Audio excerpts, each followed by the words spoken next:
Hello everyone, welcome back to my YouTube channel, Batas with Attorney Claire Castro. Today is April 3, 2026 and it's Good Friday. So medyo aral-aral muna tayo, mga message na maaari magbigay sa atin ng aral.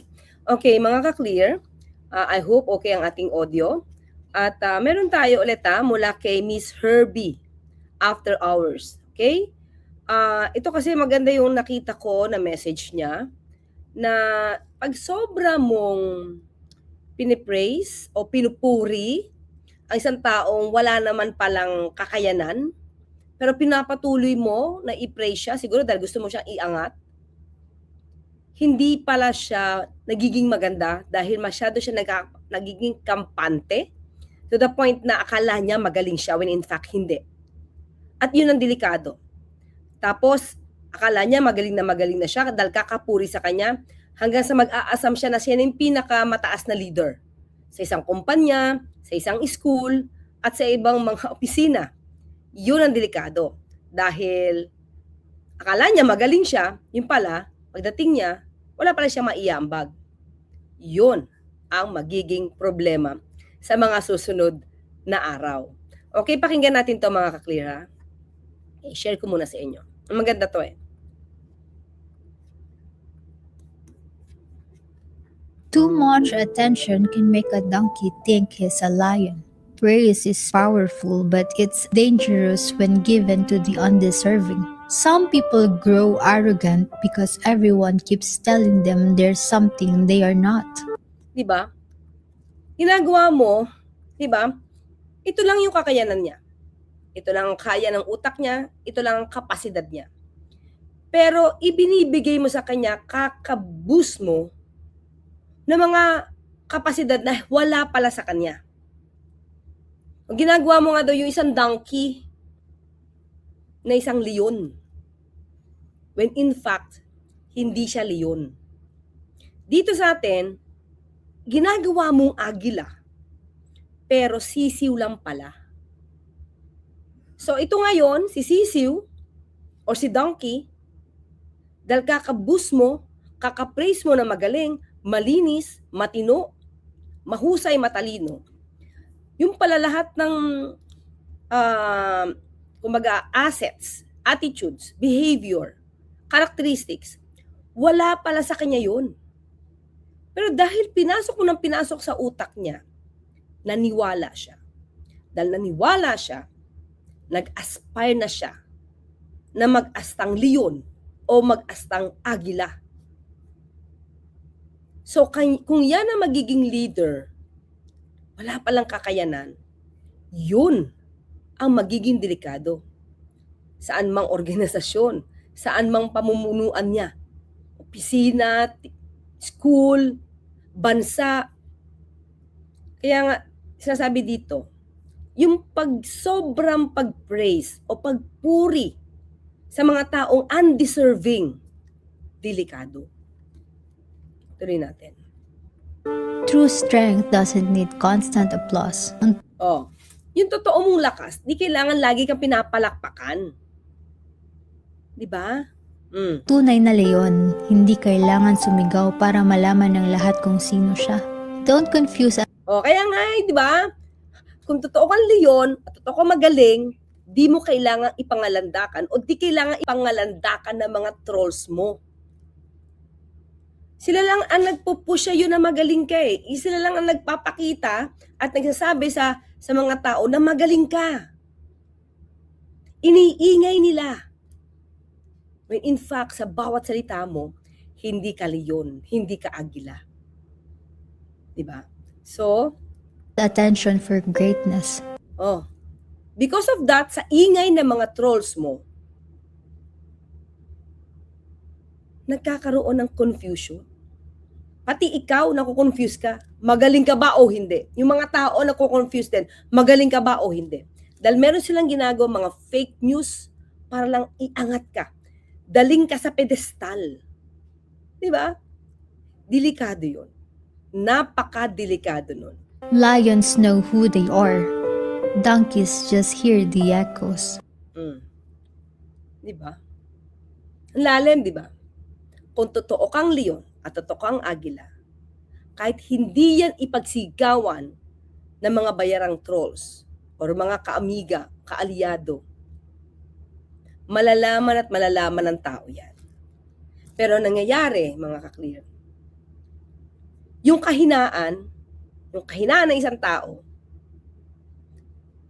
pinapasakan nila or kino-cover nila ng mga salita, ng mga praises, mga papuri ng mga alagad. So yung mga tao na naive, inosente, di alam ang katotohanan, hindi nagpa-fact check, pwede sila ma-confuse. Kasi pinapalaki nila ang isang sisiw bilang agila. So papaano na yung kinabukasan kung ang mamumuno sa isang organisasyon ay isa lamang palang sisiw at hindi pala totoong agila. So dapat mag-isip-isip yung maaaring mamuno kung totoong concern sila, maliban lang kung selfish sila at gusto lamang nila ng titulo, entitlement, perks. Yan ang mahirap. Kasi magiging makasarili yan. Wala siyang magiging pakialam kung anong dadanasin ng kanyang mga constituents, mga tauhan sa opisina, mga estudyante niya, kung makasarili lang siya. Stay grounded in your reality. Diba? Stay grounded. Stay grounded. Dapat alam mo kung ano ang katotohanan. Baka magkaroon ng expectations versus reality. Paano na mangyayari sa isang organisasyon? Sa isang bansa? Diba? Ang sabi nga dito mga kaklira, excessive, undeserved praise. Hindi pala sa'yo talaga dapat yan. Yung mga papuri na yan, hindi pala sa'yo dapat. Pinapalaki lang. Inflated praise. Diba? Sa ibinibigay, ipinupukol sa isang taong hindi naman talaga nagtatrabaho ng tama.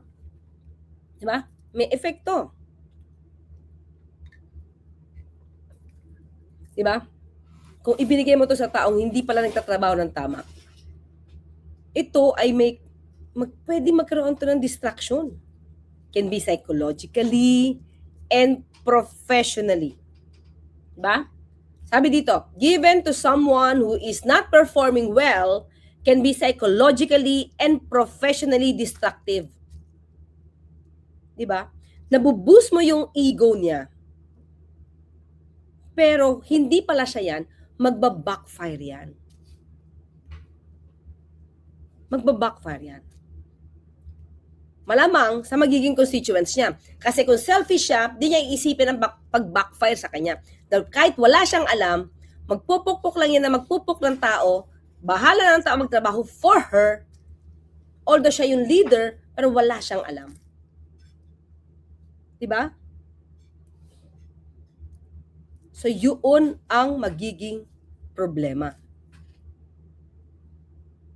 So, unang-una, kapag feeling mo magaling ka, di ka na talaga magpe-perform na maayos.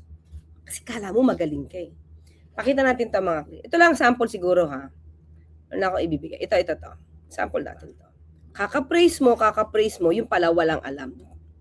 Kaya ito nangyari. I felt guilty kasi alam ko ako yung isa ako sa nag-cause ng stress because I do not come from the education sector. I do not have an education background, so I cannot review what they are doing. And I rely on their expertise and all the stakeholders who did the review. Ang magawa ko lang, which I do very well, admittedly, is magpukpuk talaga ng tao to drive a person to do what they are supposed to do. Diba?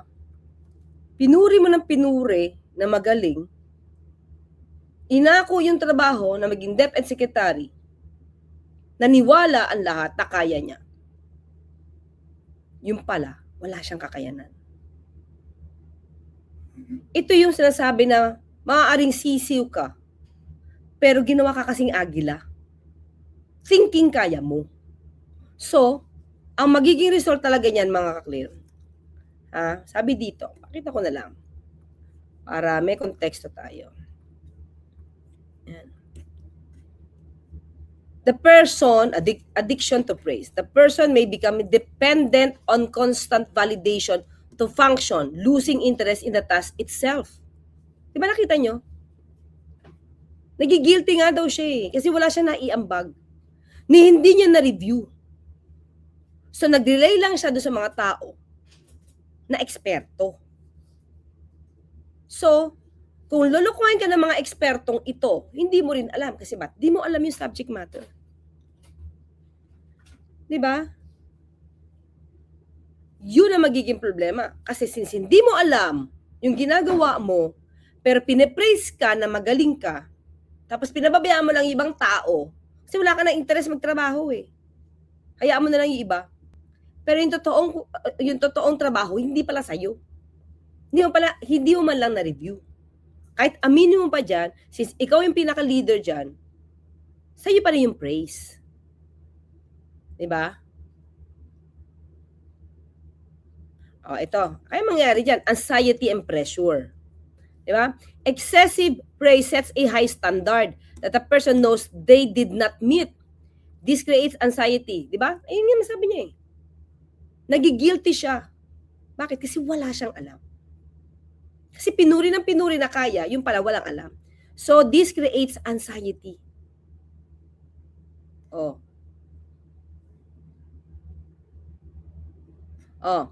Contrary to the goal, undeserved praise can cause people to feel down about themselves because they recognize the praise is not based on reality. Yun ang nangyayari, di ba? Nagigilty siya kasi hindi niya na-review. Wala siyang alam Di ba? So, yun yung problema dyan, mga ka-clear. Yung akala niya na leon siya, yung pala hindi. So, kukuha siya ngayon ng malaking task, malaking responsibilidad, dahil kakabus na iba, kakatulak ng iba sa kanya. Kaya mo yan. In fact, hindi pala niya kaya. Sino magsasuffer in the long run? Yeah. Sino magsasuffer in the long run? In the future, sino magsasuffer? Diba? Okay. Katulad dito mga ka-clear. Kita ko sa inyo Ito. Tingnan niyo to, paano manakot ito Si Badoy. Yan. Dr. Badoy nagpahayag ng babala sa mga susuporta sa impeachment ni VP Sara. Tignan nyo kung paanong manakot, di ba? Na hindi na gustong ipa-open ang issue. Transparency and accountability. Tinatakpan nila ito sa pamamagitan ng pananakot. Okay? So, another praise ito kay VP Sara. Inaangat na naman si VP Sara. Bakit? Kasi, nagbigay ng babala si Lauren Badoy sa mga mambabatas na planong bumoto pabor sa impeachment complaint laban kay Sara Duterte. Ayon kay Badoy, posibleng harapin ng mga ito ang pagkatalo sa halalan sa 2028. Diba? Ibig sabihin, pinapalaki ang pangalan ni VP Sara para ipaalam sa inyo na matatalo kayo kapag kinalaban nyo si VP Sara. Pero, nakita nyo ba? Kung na-open ang issue about the accountability and transparency, wala. Ayan. Dahil titiyakin ng publiko, ng publiko na hindi na sila muling mahalal. Dagdag pa niya, so ibig sabihin lahat ng publiko ay makasara at lahat ng publiko ay ayaw sa impeachment. Tama ba yun? Diba? Ito ay pagpe-praise, pagpupuri sa di umanong kalakasan ni VP Sara sa publiko. Diba? Ayan dagdag pa niya, maaari maging malaking factor ang issue ito na magiging desisyon ng mga botante sa susunod na eleksyon. Pinapangalandakan niya sa mga mambabatas na ito.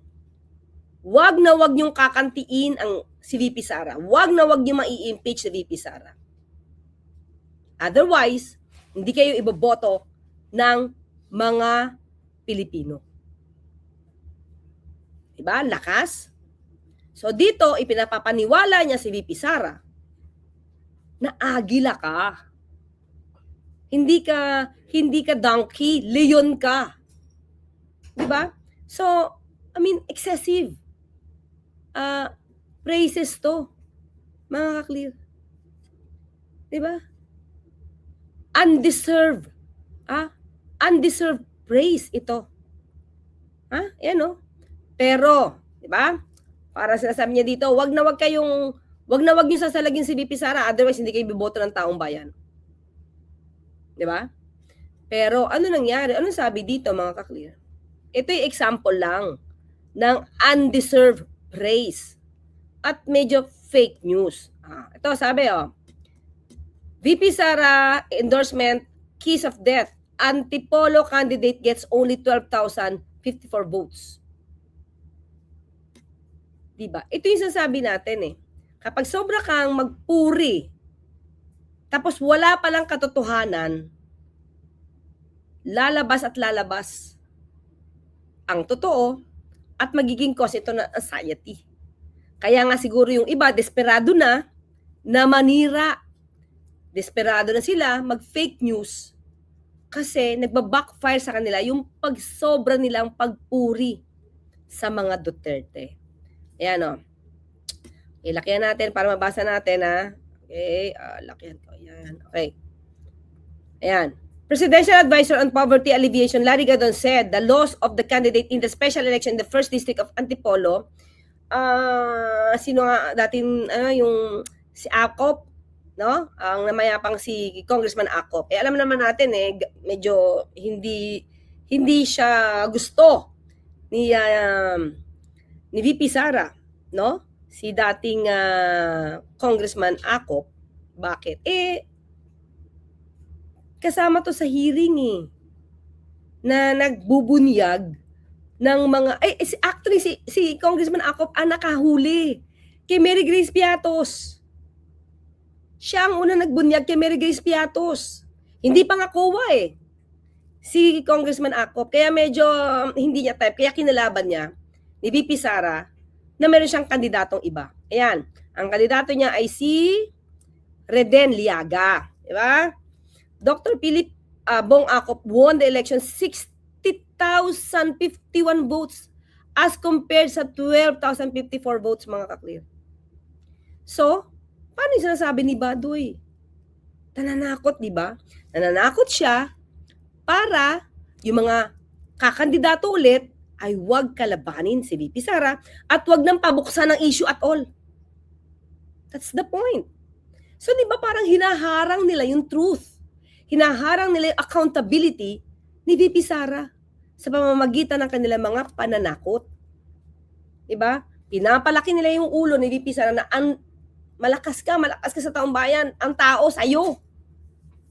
Pero dito pala makikita mo, bakit 12,054 lang ang votes nung kandidato ni VP Sara at si Dr. Philip Bong Acop, anak po ni dating Congressman Acop, nakakuha ng 60,051 votes. Sabi ni Secretary Gadon, napaya si VP Sara doon sa kanyang inendorso na kandidato doon sa Antipolo City special elections. Napaya sapagkat napakaliit ang boto na nakuha ng katunggali ni Dr. Philip Bong Acop na anak ni Congressman Romeo Acop na namayapa noong Disyembre. Diba? Ito pa mga ka-clear Another. Ito. Okay, pakita natin ito. Ganito niya purihin ang mga Duterte. Okay? Badoy, iginiit na mahirap kalaban ang mga Duterte dahil malilinis silang tao. Malilinis silang tao. Binigyang diin ni Dr. Loren Badoy na wala kang maibabato na tunay na issue ng korupsyon laban sa pamilya Duterte. Kaya umano napipilitan ng mga kalaban nila sa politika na mag-imbento. Sino ba marunong mag-imbento ng kwento, mga ka-clear? Sino ba ang na-detain sa house? Sino ba ngayon ang merong desisyon ng 2 million na sinampa ni Atom Arroyo dahil sa pag-iimbento ng kwento at red tagging? So, sino ang eksperto sa pag-imbento? Hindi ba umamin si dating Pangulong Duterte na eksperto siya sa paggawa ng intrigues? at paggawa ng ebidensya. So, saan pa ba sila magmamana kundi sa kanilang idolo? Sabi, mahirap talagang kaaway ang mga Duterte. March 7 to. Kailangan mo talaga mag-imbento ng mga issue. Imbento ba si Mary Grace Piatos? Imbento ba si AFP certificate na 15 million? Na ginamit nila yung AFP certificate para pagtakpan yung 15 million na hindi mai-account? Confidential funds? Parang hindi imbento yun. Dahil mismo ang AFP ay sinabing hindi nila alam na yung mga certificate na hiningi sa kanila ni Mempin ay gagamitin para pamasak sa 15 million pesos na confidential funds ng DepEd. At inamin na yan ni Attorney Michael Poa. So, nananatiling malinis umano ang reputasyon ng dating Pangulong Rodrigo Duterte at ng kanyang pamilya. Diba? So, tingnan natin. Malinis ha. Umpisa natin dito mga kaklear ha. Sabi ko sa iyo, yung sisiyo ginagawang agila, yung leon, ginagawang, yung donkey, ginagawang leon. The Holiday Inn yung hotel to the airport, 5 oras. Sabi ko, bakit? Sabi na sirado na ang... Sino dadating? Si Pope. Gusto ko tawagan na. Pope, umuwi ka na. Minura niya ang Pope, mga kaklear. Nagtawanan pa ng mga tao. So, ito ba ang malinis? Sa paningin mo? Ayos to? Ito ba ang pinupuri? Tatawanan pa sila. Diba? O, diba? O, ito pa, mga kaklear. Yan ba? Yan ba ang dapat nating tawaging malinis? Kapuri-puri? So kinain ni Adam. Then malice was born.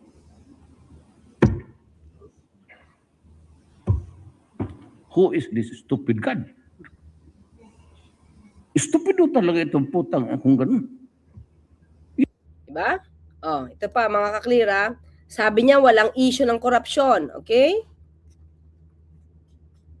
Ganyan sila mag-praise. Ganyan sila mambola. Kaya sabi ulitin natin ang sinabi ni Lovely Granada, di ba kayo naiinsulto mga DDS na ginagawa kayong tanga sa mga kwento ng mga ito?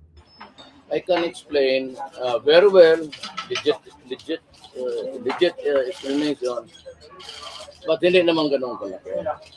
And kasi uwi ako ng Davao Monday, sabi kasi ni Trillanes, nandoon siya, I requested mas mabuti daw yung abogado but a little less than 200 million.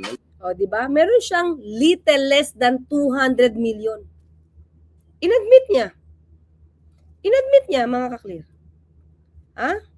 Tapos ang sabi niya, naubos na rin. Ay, sorry. Nasaan na yun? Oh.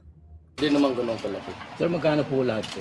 Hindi ko alam eh. Sabi ko, gusto ko buksan ngayon. Wala mang opisina pala. Sir, nung unang lumabas yun, dininay ng spokesman nyo. Then the following day, hit. Ano po masabi niyo? Kasi walang account na 200. A little lesser than 200. Sir, how come yesterday you said thousands only, not reach millions? Diba? Nakita niyo kasi nungalingan, di ba? Tsaka, sir, before that, you said Hindi ko kasi maana yung ang zero. It's either Di ba? Imposible. Di niya mabilang ang zero. Alam mo yung pera mo, of course. may zero ba o walang zero. Nalito kayo, sir. Nalito sa zero. Billion na ang pinag-usapan eh. So now you're confirming that those deposits are real? Yes. Yes. Ang sinabi ko, wala akong deposito na ganun kalaki. Hindi ko sinabi na wala akong, I've said it in a different way. Wala naman akong deposito ng ganun kalaki. Kaya nag-usap wala akong account. Sir, bakit hindi yun na ilagay sa salin? Ito ha. As of yun eh. Wala na, ginastos ko na. Happy ako. Di ba mga clear? Kahit na ginastos mo yan, alam mo na dapat ilagay mo yan sa SALN kasi na-earn mo yan eh. Pero di ba sabi niya, ginastos ko na. O sige, balik tayo dito ha. Balik tayo dito. Ha? Wait, mga ka-clear. Wait, ha. Balik tayo dito.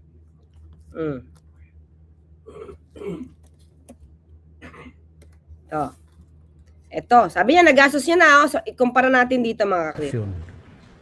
Hindi ako nagmamakalinis.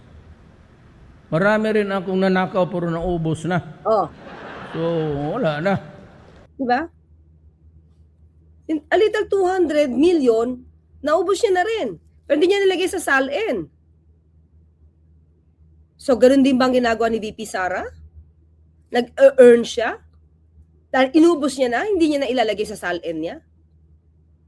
Paano yun? Hindi ba dapat pag hindi mo na-explain yun at wala sa SALN mo, pero in-earn mo, it can be presumed as ill-gotten wealth? So, sino na kinabang dito sa mga ninakaw niya? So, paano masasabi ngayon ni Badoy na malinis kung meron ninakaw si dating Pangulong Duterte na inamin niya mismo? So, nasa nung linis? Hindi kaya nga ito yung excessive, undeserved praise. Diba? Oh, ito pa mga ka-clear. Oh. Okay, ito Okay, okay na tayo kay VP Sara. Oh, ito pa. Malinis ha. Sige, ito pa. Oh, baka makalimutan natin to. Ay. Kasi may kinausap na ako na tao. Sinabi ko sa kanya, kapag pinatay ako, patayin mo si BBM, si Lisa Araneta, at si Martin Romualdez. No joke. No joke. Nagbilin na ako, ma'am. Pag namatay ako, sabi ko, huwag ka tumigil hanggang hindi mo mapatay sila. And then he said yes. Yan ba? Yan ba ang malinis? 'Di ba? Excessive, undeserved praise. Mga ka-clear. Oh, ito pa. Mga ka-clear, ito kasi hindi ko to tinatopic. Yung pala na news. Sabi ko, bata pa kasi. Okay? Ito. Hindi ko to ni-news eh. Pero since ito, tingnan natin ha. Na-news pala siya sa mainstream eh. Okay, go. Sa pag-aresto kay dating Paulo Rodrigo Duterte na dami naman sa kontrobersiya ang anak nitong si Veronica o Kitty Duterte sa mga litrato at bidyong nagpapakitang high na high umano siya. Balitang umaabante mula kay Kim Mangunay.